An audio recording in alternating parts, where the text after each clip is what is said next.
दर्शकवृन्द नमस्कार। कार्यक्रम समृद्धिका पाइलामा तपाईहरुलाई हार्दिक स्वागत छ। म अन्जु चौधरी। लुम्बिनी प्रदेश सरकार आन्तरिक मामिला तथा कानून मन्त्रालयको सहकार्यमा एनटिभी कोहलपुरले तयार पारेको कार्यक्रम समृद्धिका पाइला तपाई हरेक मंगलबार साँझ 7:30 बजे र बुधबार बिहान 9 बजे एनटिभी कोहलपुरमा हेर्न सक्नुहुन्छ। साथै यो कार्यक्रम एनटिभी न्यूजमा हरेक बिहीबार साँझ 7 बजेको समाचारपछि पनि प्रसारण हुने गर्दछ। यस कार्यक्रममा हामी प्रदेश सरकारले गरेको विकास निर्माण अघि सारेका नयाँ योजनाहरू लगायत शिक्षा, स्वास्थ्य, रोजगारी र सम्भावना लगायतका विषयमा केन्द्रित रहेर चर्चा गर्ने गर्छौं। दर्शकवृन्द, सुरुमा लागौं आजका विषयवस्तुतर्फ।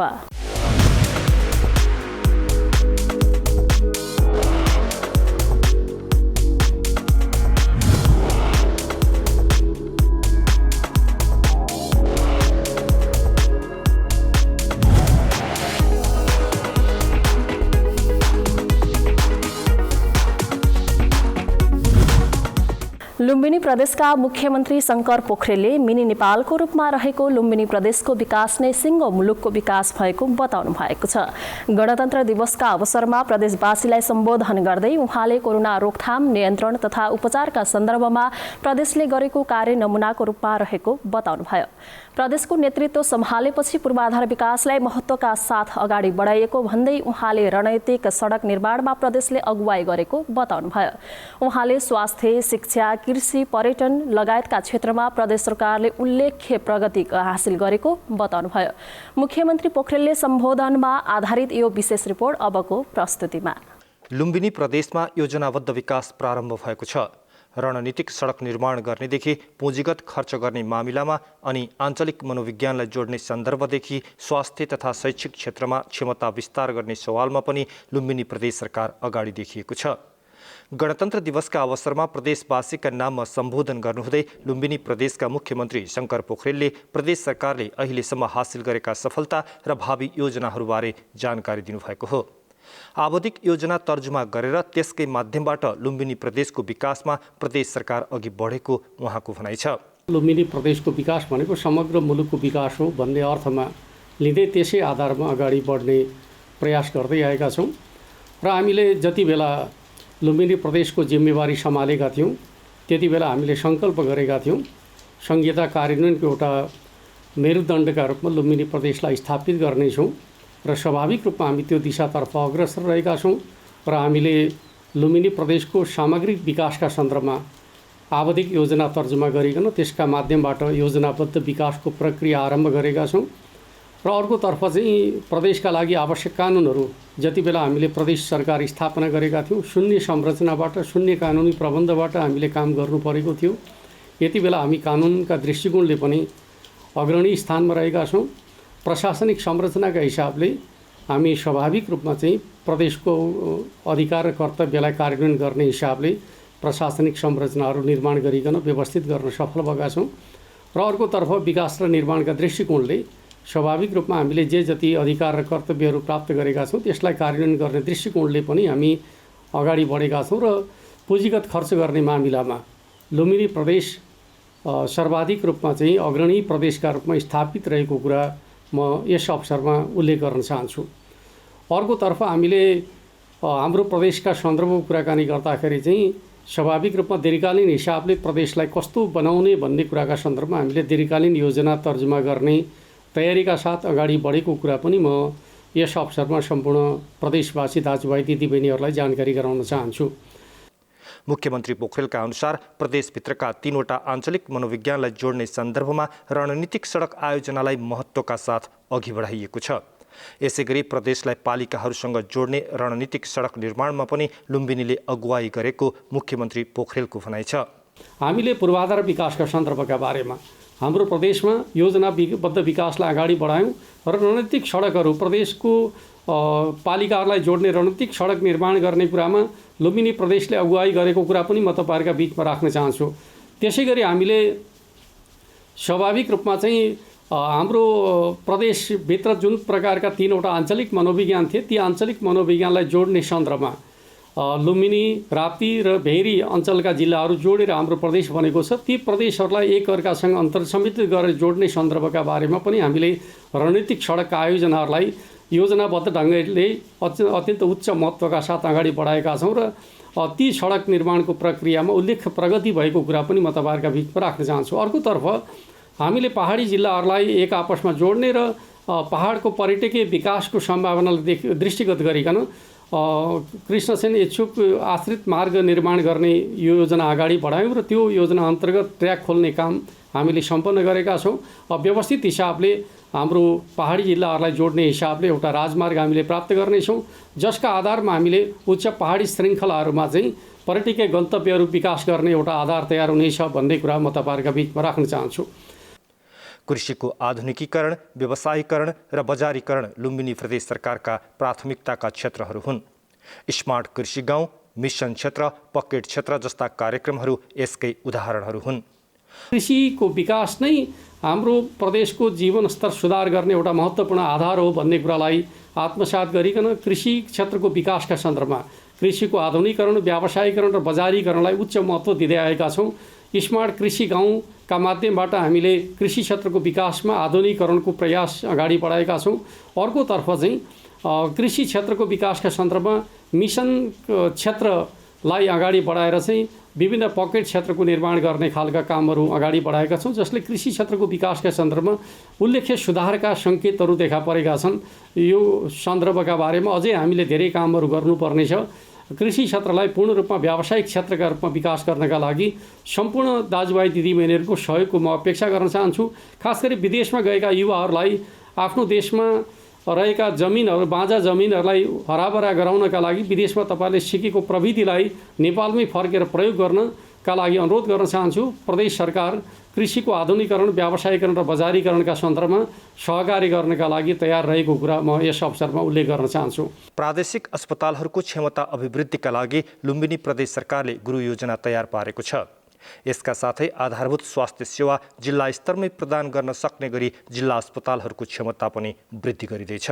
अस्पतालका बेडहरूको क्षमता विस्तार गर्ने, अक्सिजन सप्लाई प्रणालीलाई व्यवस्थित गर्ने र भारत सरकारसँग चाहिँ कूटनीतिक पहलकदमीका माध्यमबाट बन्द भएको लिक्विड अक्सिजनको आपूर्तिलाई सहज बनाउने सम्मका कामहरू यसबीचको अवधिमा गऱ्यौँ र यति बेला लुम्बिनी प्रदेशमा अक्सिजनको सप्लाईको व्यवस्था चाहिँ हाम्रो आवश्यकताका हिसाबले परिपूर्ति गर्न सक्ने स्थितिमा हामी पुगेका छौँ र हाम्रा उद्योगमा रहेका चाहिँ अक्सिजन उद्योगहरूलाई पूर्ण क्षमताका साथ सञ्चालित गर्ने कुराहरूमा पनि हामी सफल भएका छौँ र आजका दिनमा आइपुग्दाखेरि हामी अक्सिजन आपूर्तिका हिसाबले स्वाभाविक रूपमा सक्षम अवस्थामा आइपुगेका छौँ र स्वाभाविक रूपमा अब हाम्रो प्रदेशका दाजुभाइ दिदीबहिनीहरू अक्सिजनको अभावका कारणले गर्दाखेरि रोग प्रतिरोधी क्षमता गुमाउनु पर्ने अवस्था नरहेको कुरा म जानकारी गराउन चाहन्छु र हाम्रा प्रत्येक जिल्ला अस्पतालहरूलाई उनीहरूको क्षमता विकास गर्ने हिसाबले 50 बेडको अस्पतालका रूपमा विकास हुने हिसाबले प्रक्रिया अगाडि बढाइसकेका छौँ।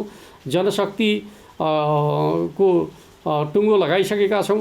त्यस अर्थमा अब चाहिँ हामी क्रमिक रूपमा हाम्रा प्रत्येक जिल्ला अस्पतालहरूलाई स्वाभाविक रूपमा चाहिँ 50 बेडको अस्पतालका रूपमा विकास गर्नेछौँ र भविष्यमा आइपर्ने स्वास्थ्य समस्याहरूलाई समाधान गर्नका लागि जिल्ला स्तरमै सबै प्रकारको आधारभूत स्वास्थ्य सेवा प्रदान गर्ने क्षमता हामीले विकास गर्नेछौँ भन्ने कुरा पनि म यस अवसरमा उल्लेख गर्न चाहन्छु।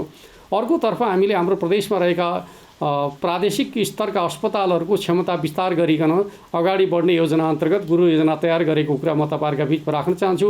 भविष्यमा सबै प्रकारका विशेषज्ञ सेवाहरू चाहिँ स्वास्थ्य सेवाहरू हामीले हाम्रै प्रदेशमा स्थापित गर्नेछौँ र स्वास्थ्य सेवालाई प्रदेश सरकारले उच्च महत्त्व दिएको छ भन्ने कुरा हामीले स्वास्थ्य जनसङ्ख्या मन्त्रालय स्थापना गरिकन त्यसको नेतृत्व गरिरहेको कुरा पनि म यस अवसरमा जानकारी गराउन चाहन्छु। त्यसले गर्दाखेरि भोलिका दिनहरूमा स्वास्थ्य सेवाको क्षेत्रमा उल्लेख्य प्रगति हुनेछ भन्ने कुरा पनि म यस अवसरमा उल्लेख गर्न चाहन्छु। लुम्बिनी प्रदेशका मुख्यमन्त्री पोखरेलले विज्ञान र प्राविधिक शिक्षालाई जोड दिने प्रदेश सरकारको नीति रहेको जानकारी दिनुभयो। अर्कोतर्फ शिक्षाको विकासका सन्दर्भका बारेमा हामीले हाम्रो प्रदेशभित्र खास गरी महिला शिक्षालाई अत्यन्त महत्त्व दिएका छौँ र महिला शिक्षाका सन्दर्भमा हामीले विशेष छात्रवृत्तिको व्यवस्था समेत गरेका छौँ र शिक्षामा विज्ञान शिक्षा र प्राविधिक शिक्षामा जोड दिने प्रदेश सरकारको नीति रहेको छ र त्यस अन्तर्गत हामीले प्राविधिक धारका विद्यालयहरू र प्राविधिक धारतर्फ चाहिँ उच्च शिक्षा प्रदान गर्ने हिसाबले हामी अगाडि बढिरहेको कुरा उल्लेख गर्न चाहन्छु, जसले हाम्रो स्वाभाविक रूपमा जनशक्ति विकासका सन्दर्भमा आगामी दिनहरूमा महत्त्वपूर्ण भूमिका खेल्नेछ भन्ने कुरा म यस अवसरमा उल्लेख गर्न चाहन्छु। अर्कोतर्फ हामीले यसै वर्ष प्रदेशमा कानुन निर्माण गरिकन प्रदेश विश्वविद्यालय स्थापना गर्ने सङ्कल्प अगाडि बढाएका छौँ र निकट भविष्यमा हामीले बाँके जिल्लाको खजुरामा प्रदेश विश्वविद्यालय स्थापना गर्नेछौँ र त्यसका माध्यमबाट प्रदेशको योजनाबद्ध रूपमा शिक्षा क्षेत्रको विकासमा हामी अगाडि बढ्नेछौँ भन्ने कुरा पनि म तपाईँहरूका बिचमा जानकारी गराउन चाहन्छु। प्रदेशवासीलाई सम्बोधन गर्ने क्रममा मुख्यमन्त्री पोखरेलले लुम्बिनी लगानीकर्ताको आकर्षणको थलो भएको बताउनुभयो र भन्नुभयो लगानीकर्ताहरूको लगानी सुनिश्चित गर्न प्रदेश सरकार प्रतिबद्ध छ। त्यसैले यसै वर्ष प्रदेश सरकारले आयोजना गर्ने लगानी सम्मेलन मार्फत पनि लुम्बिनी प्रदेशमा निजी लगानी बढ्ने अपेक्षा मुख्यमन्त्री पोखरेलको छ। लुम्बिनी प्रदेशमा योजनाबद्ध विकास प्रारम्भ भएको छ। रणनीतिक सडक निर्माण गर्नेदेखि पुँजीगत खर्च गर्ने मामिलामा होस् या आञ्चलिक मनोविज्ञानलाई जोड्ने सन्दर्भदेखि स्वास्थ्य तथा शैक्षिक क्षेत्रमा क्षमता विस्तार गर्ने सवालमा होस्, लुम्बिनी प्रदेश सरकारले अग्रणी भूमिका निर्वाह गरिरहेको छ। कोरोना भाइरसको संक्रमणबाट बच्ने उपायहरू। हाल नेपालमा कोरोना संक्रमण फैलिने क्रम दिनानुदिन बढिरहेको छ। बालबालिका, युवा युवतीदेखि ज्येष्ठ नागरिकसम्म सबै उमेर समूहका मानिसहरूमा यो रोगको संक्रमण फैलिरहेकाले तपसिलका उपायहरू अपनाई कोरोना भाइरसको संक्रमणबाट आफू पनि बचौँ र अरूलाई पनि बचाउँ। अत्यावश्यक काम बाहेक घर बाहिर ननिस्कौँ। घर बाहिर निस्कनै परे अनिवार्य मास्कको प्रयोग गरौँ। मास्क नाक र मुख छोपिने गरी लगाउँ। प्रयोग गरिएका मास्क विसर्जन गर्नुपर्ने भए बन्द डस्टबिन वा प्लास्टिकको झोलामा बन्द गरेर 5 दिनमा फाल्ने गरौँ। घर तथा सार्वजनिक स्थानमा जथाभावी नथुक्ने र प्रयोग गरेको मास्क जथाभावी नफालौँ। अर्को व्यक्तिसँग कम्तीमा 2 मिटरको भौतिक दूरी कायम गरौँ। बेला बेलामा साबुन पानीले हात धौँ वा सेनिटाइजरले हात सफा गरौँ। हात नमिलाउँ, बरु टाढैबाट नमस्कार गरौँ। खोक्दा वा हाच्छिउँ गर्दा नाक र मुखलाई रुमाल वा कुइनोले छोपौँ। सकभर कुनै पनि भिडभाड हुने कार्यक्रम वा समारोह नगरौँ। कोरोना संक्रमणको शंका लागे तुरुन्त जाँच गराउँ र नमुना दिइसकेपछि रिपोर्ट नआएसम्म अरूबाट टाढै बसौँ। संक्रमण देखिए स्वास्थ्यकर्मीको सल्लाह बमोजिम आइसोलेसनमा बसौँ र स्वास्थ्यमा थप समस्या देखा परेमा तुरुन्त अस्पताल जाउँ। विदेशबाट आउने सबैजना 10 दिन अनिवार्य क्वारेन्टिनमा बसौँ। PCR नतिजा नेगेटिभ आए पनि 10 दिन अनिवार्य क्वारेन्टिनमा बसौँ। जनचेतनाका लागि लुम्बिनी प्रदेश सरकार, आन्तरिक मामिला तथा कानुन मन्त्रालय, रूपन्देही। लुम्बिनी प्रदेश सरकारले कोरोना महामारी नियन्त्रण तथा रोकथामका लागि परीक्षणदेखि उपचारमा कमी हुन नदिने निर्णय गरेको छ। प्रदेश कोरोना सङ्कट व्यवस्थापन समितिको बैठकले निषेधाज्ञा परीक्षण, अक्सिजन तथा अस्पतालमा उपकरण व्यवस्थापनसम्मका कामलाई तीव्रता दिने निर्णय गरेको हो। यस्तै कृषिजन्य वस्तुको उत्पादन, वितरण तथा बजारीकरणमा निषेधाज्ञाको कारण कुनै समस्या आउन नदिने निर्णय पनि बैठकले गरेको छ। हाम्रा रूपन्देही संवाददाता केशव भण्डारीले यो सामग्री पठाएका छन्। लुम्बिनी प्रदेश सरकारका मुख्यमन्त्री शंकर पोखरेलको अध्यक्षतामा बसेको बैठकले कोभिड नियन्त्रण तथा चेन ब्रेकको लागि जिल्लाहरूमा जारी भएको निषेध आज्ञा प्रभावकारी बनाउने र परिस्थितिको आकलन गरी निषेध आज्ञा हटाउनु पर्ने भएमा प्रदेश सरकारको समन्वयमा प्रमुख जिल्ला अधिकारीहरूले मात्र गर्ने निर्णय भएको छ। अहिले पहिलाको जुन प्रदेशको CCMC थियो त्यसलाई प्रदेश निर्देशक समितिको रूपमा अहिले रूपान्तरण भएको छ, जसको अध्यक्ष चाहिँ मुख्यमन्त्री स्वयं हुनुहुन्छ र त्यसमा चाहिँ अब सदस्यको रूपमा स्वास्थ्य तथा जनसङ्ख्या मन्त्रालयको मन्त्री, आन्तरिक मन्त्रालयको मन्त्री र आर्थिक मन्त्रालयको मन्त्री, त्यसको अब सदस्य र उद्योग मन्त्रालयको मन्त्री चाहिँ त्यसको सदस्य रहने र सम्बन्धित मन्त्रालयका सचिवहरू त्यसको अब सदस्य रहने र आमन्त्रितमा अब यो सबै सिडिओहरूलाई त्यसको आमन्त्रित सदस्य बनाइएको छ र 4वटा मेसु जो चाहिँ 4वटा कोभिड अस्पतालका जो कोरोना डेडिकेटेड कोरोना अस्पताल भनेर हामीले जुन घोषणा गरेका छन् त्यो कोरोना अस्पतालका मेसुहरू पनि अब त्यसमा पदेन सदस्य हुनुहुन्छ र सँगसँगै 4वटै सुरक्षा निकायका प्रमुखहरू प्रदेशका सुरक्षा निकायका प्रमुखहरू पनि त्यसमा सदस्य हुनुहुन्छ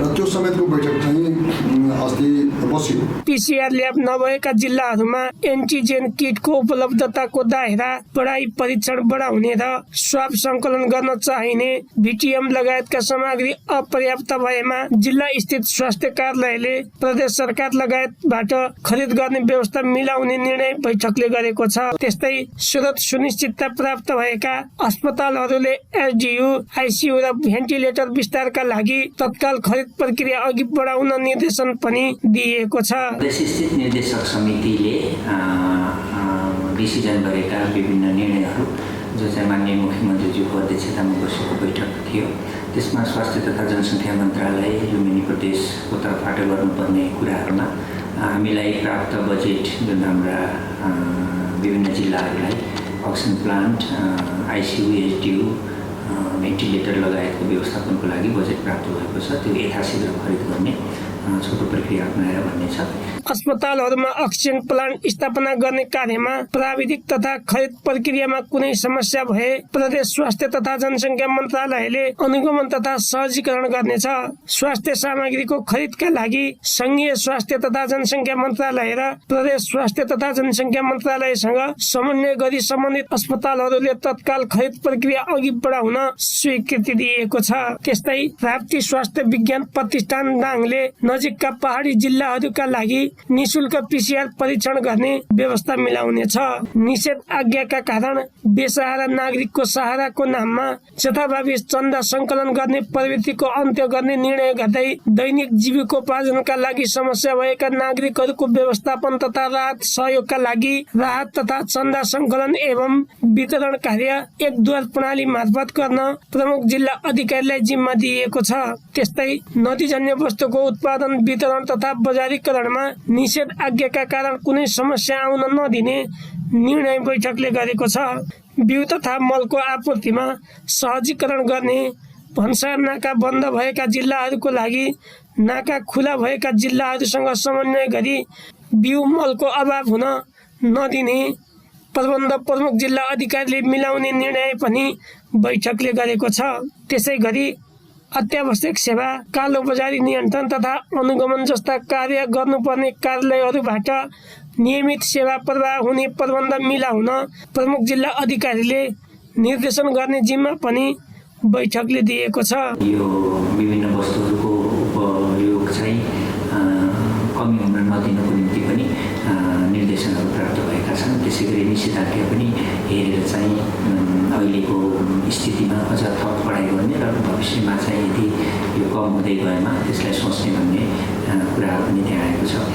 अनलाइन मार्फत सेवा प्रवाह गर्न मिल्ने प्रकृतिका कार्यहरूलाई प्रोत्साहन दिने निर्णय भएको छ। वेल्डिङ सेन्टर निर्माण र सञ्चालन प्रगति प्रमुख जिल्ला अधिकारीले प्रदेश सरकारलाई जानकारी गराउने निर्णय समेत बैठकले गरेको छ। त्यस्तै कोभिड नियन्त्रणका लागि प्रदेश सरकारबाट उपलब्ध हुने सहयोगका लागि जिल्ला तथा स्थानीय तहहरूले जिल्ला स्वास्थ्य कार्यालय मार्फत लेखी पठाउनु पर्ने निर्णय भएको छ। कोभिड अस्पताल र जिल्ला स्थित अस्पतालहरूले सिधै प्रदेश स्वास्थ्य मन्त्रालयसँग सम्पर्क वा समन्वय गर्न सक्नेछन्। अक्सिजन उत्पादन उद्योगहरूमा नियमित उत्पादन, पुनर्भरण र वितरणलाई प्रभावकारी बनाउन खाली सिलिन्डर सङ्कलन गरी उद्योगमा पठाउने व्यवस्थाको सहजीकरण र अनुगमनको व्यवस्था मिलाउने निर्णय बैठकले गरेको छ।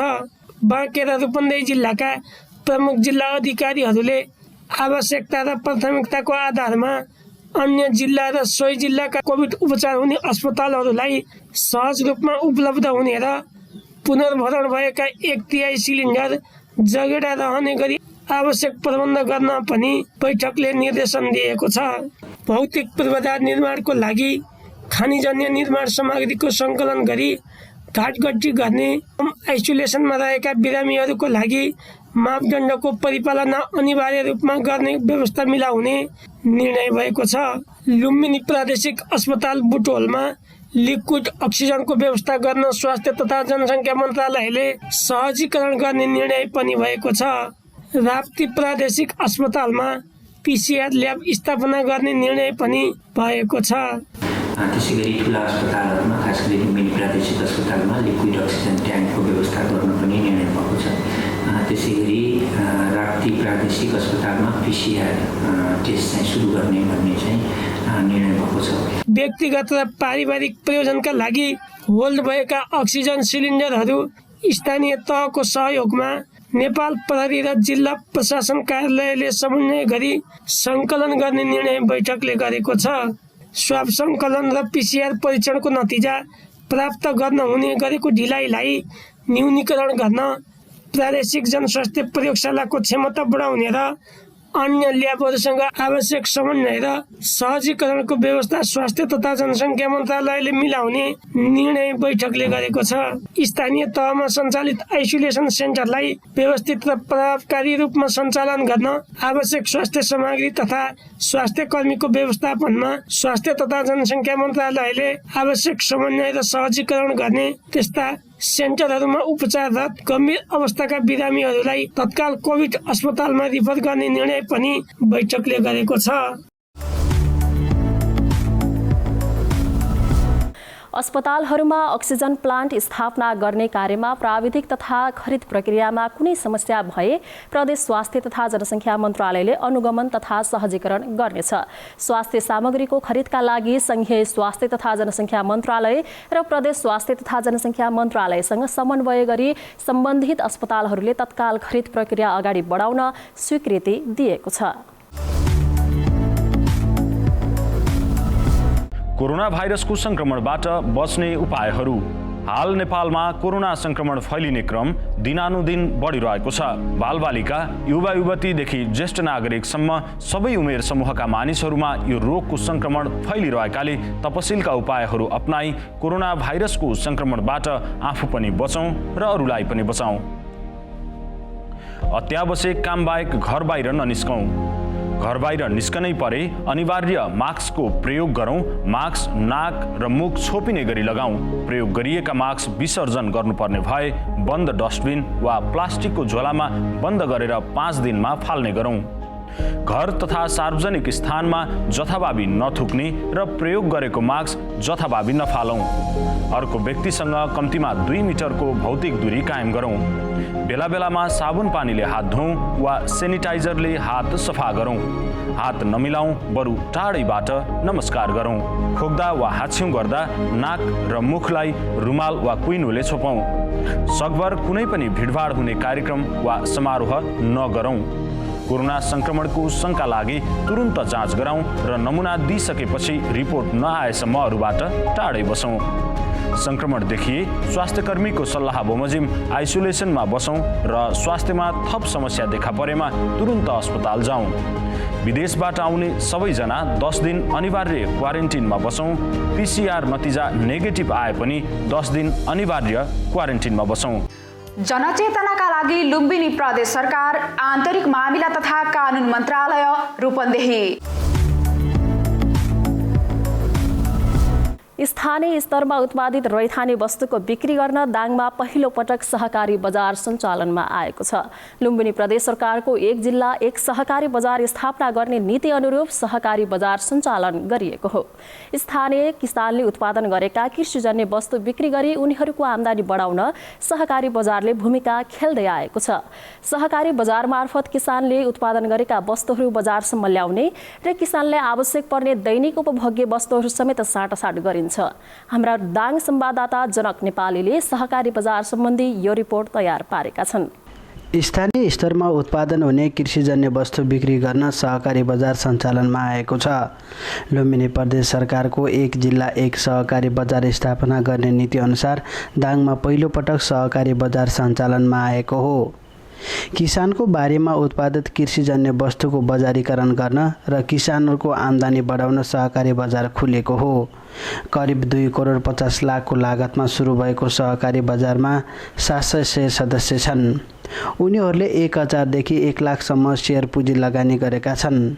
सामान्य कुटो कोदालो गर्नेदेखि रिक्सा चलाउनेसम्म यसका सदस्य छन्। सहकारी बजारमा जिल्लामा उत्पादित मकैको च्याख्ला, गहुँ जौँको पिठो, मुसुरोको दाल, सिमठारो चामल, गुन्द्रुक, सिन्की, मह, तोरीको तेल, च्याउ, मकैको खाजा, भट्मा, सातु, कोदोको पिठो, अदुवाको सुठो, टिमुर, मार्से चामल, सिमीको दाल, सिस्नोको पाउडर, अल्लोबाट उत्पादित कपडा लगायतका दैनिक उपभोग्य वस्तु बिक्रीका लागि राखिएको छ। यी वस्तुका लागि सम्पत्ति खरिद गर्न लुम्बिनी प्रदेश सरकारले 50 लाख रुपैयाँ अनुदान उपलब्ध गराएको बजार सञ्चालक समितिका अध्यक्ष ध्रुवराज पौडेल बताउनुहुन्छ। सहजै र सहुलियत दरमा सामानहरू उपलब्ध गराउने, खरिद गर्न पाउने र आफूसँग भएको सामानहरू बिक्री गर्न पाउने उद्देश्यका साथ सहकारी कृषि बजार स्थापना गर्ने प्रदेश सरकारको कार्यक्रम अथवा नीति अनुरूप हाम्रो यस सहकारी संस्थालाई सम्पत्ति खरिदतर्फ करिब 50% अथवा 50 लाख रुपैयाँ को सहयोगमा र अरू बाँकी चाहिँ सहकारी संस्थाको लगानीमा यो घोराईको तुलसीपुर चोकमा सहकारी बजार स्थापना भएको हो। रैथाने बाली, सुके पाकेका कृषिजन्य वस्तु, दूध, दही, घिउ पनि यहाँबाट बिक्री गरिँदै आएको छ।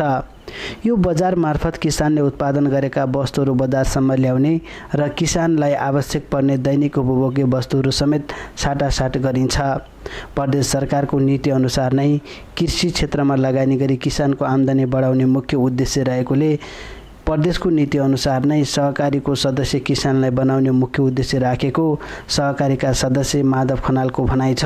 छिमेकी जिल्ला सल्यान, रोल्पा, रुकुम, प्युठान सहित प्रदेशका 12 जिल्लामा उत्पादित हुने रैथाने वस्तु बिक्रीका लागि जिल्लामा आउने गर्दछन्, तर मुख्य प्राथमिकतामा जिल्लामा उत्पादित वस्तुलाई दिने गरिएको छ।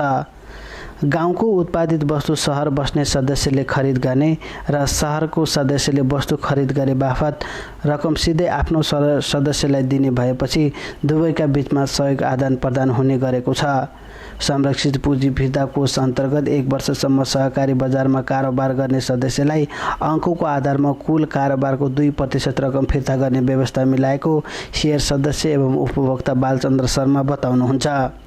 यो सहकारी बजार चाहिँ यहाँ हामीले गाउँमा रहेका शेयर सदस्यहरूले उत्पादन गरेका वस्तुहरू सहरमा बस्ने शेयर सदस्यहरूलाई पुर्याउने, अर्थात् त्यसमा चाहिँ जुन बिचौलियाको एउटा मार्जिन रहने गर्थ्यो त्यो मार्जिनलाई कम गरेर गाउँमा बस्ने सदस्यहरूले उत्पादन गरेको वस्तुलाई कम मार्जिनमा चाहिँ बजारमा बस्ने उपभोक्ता अथवा चाहिँ हाम्रा शेयर सदस्यहरूलाई पुर्याउने पहिलो फाइदा भनेको यो हो। यसो त कारोबारको आधारमा बच्ने रकम फिर्ता पाइने भएपछि त्यसतर्फ सर्वसाधारणको चासो बढ्दै गएको छ।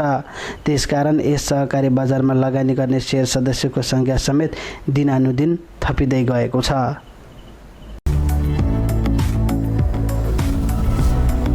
लुम्बिनी प्रदेश सरकारको मुख्य उद्देश्य नै कृषि क्षेत्रमा लगानी गरी किसानको आम्दानी बढाउने रहेको छ। यसले एकातिर समग्र जनताको आर्थिक स्तर मजबुत बनाउँछ भने अर्कोतिर स्थानीय स्तरमा उत्पादन हुने रैथाने वस्तुको संरक्षण हुनमा ठूलो मद्दत पुग्दछ। हवस् त दर्शकवृन्द, आजका लागि कार्यक्रम समृद्धिका पाइला यति नै। अर्को हप्ता नयाँ विषयवस्तुसहित उपस्थित हुने नै छौँ। कार्यक्रम उत्पादनमा सहयोग गर्ने सम्पूर्ण सहकर्मीहरूसँगै मलाई पनि बिदा दिनुहोस्। नमस्कार।